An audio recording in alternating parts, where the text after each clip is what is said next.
the people out there who are watching who expect me to say, oh, I didn't mean that Churchill was actually a bad guy. No, I'm not a fan of Churchill, and I was very clear in that interview, and I've been clear ever since that none of that has anything to do with whether or not it was remotely acceptable for Germany to behave the way it did in the East. Right. They massacred civilians. And you said that in your answer to Tucker. Now, I'm not saying he committed the worst war crimes and did the worst violence in the war. I'm not saying that, but I am saying this. So yeah. That was and right there in your answer. I go through this whole thing, like for the audience who's watching now and for the people who will watch this later, because I don't owe Ben Shapiro an explanation for shit. No, of course not. That's how I feel. Like, that's why I was just kind of reluctant at first. I almost feel like by even answering the question, like I'm addressing his criticism. I am not. I don't care what he says. No. He has no right. I set you up and said, this is not for him. This is for anybody who saw him and thought, geez, what is up with that Cooper guy? And they're just some guy who you owe a fair chance to. You don't owe him a fair chance, but you ought to give them a fair chance to understand your side of the story, in which case they're going to take your side because Ben Shapiro's full of shit. And anybody can read Pat Buchanan. And look, when Pat Buchanan in Churchill makes the same case that you just made, and it's actually Chamberlain who gave the war guarantee to Poland, not Churchill's before Churchill got there.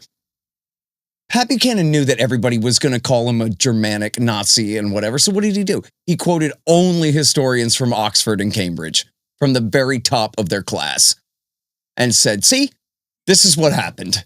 You look at that. I was joking before about they said that George W. Bush was the Winston Churchill of the 21st century. I thought, you know what? Maybe that's right. That really, Winston Churchill was just the George W. Bush of the 20th, man. And all this stuff. Because look, they teach us in 5th grade, Daryl, that all this stuff happened before you were born when everything was in black and white. And it had to happen that way or it wouldn't have happened that way. Right up into and including Truman using nuclear weapons on the Japanese. If it didn't have to happen, the democracy wouldn't have done it. And so all of the inevitability is so baked in. And especially when the enemy is such evil. It is beyond question for most people. I mean, when you state the facts outright, reasonable people recognize that one side is telling a mythological tale and the other side is at least trying to do history. Okay, there are no such things as angels and demons in human form controlling countries and starting wars. These are people. They did them. They did these things for human reasons that are perfectly understandable to us if you can understand the world that they lived in. And the information that they had at the time that they thought were informing their decisions. You can understand it because they were human beings just like us.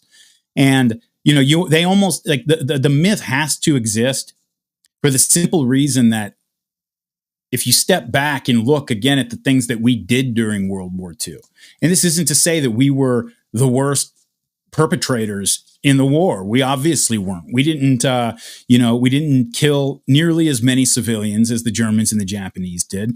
But we were literally just bombing cities that we knew were full of nothing but women and children and old men because all the fighting age men were out at the front. And we were just firebombing entire cities, killing 30, 40, 50,000 people a night. When, we were doing a Gaza in one night. And we did it again and again and again and again, knowing there was nothing but, like when we did Dresden, we knew that Dresden, not only did it not have any kind of military value whatsoever, we knew that it was a city that was chock full of refugees because Germans who had been in other cities that we had destroyed fled there thinking surely they won't destroy Dresden, right? And we knew that. We knew it was full of refugees and we destroyed it anyway. And there's a word for that. It's mass murder. And we committed mass murder on a vast scale. Not as vast as the Japanese, not as vast as the Germans, but vast enough that it should weigh on our conscience. And the only way that it doesn't is, we were battling the devil. Those weren't people we were bombing. Those were the mothers and fathers and children of demons.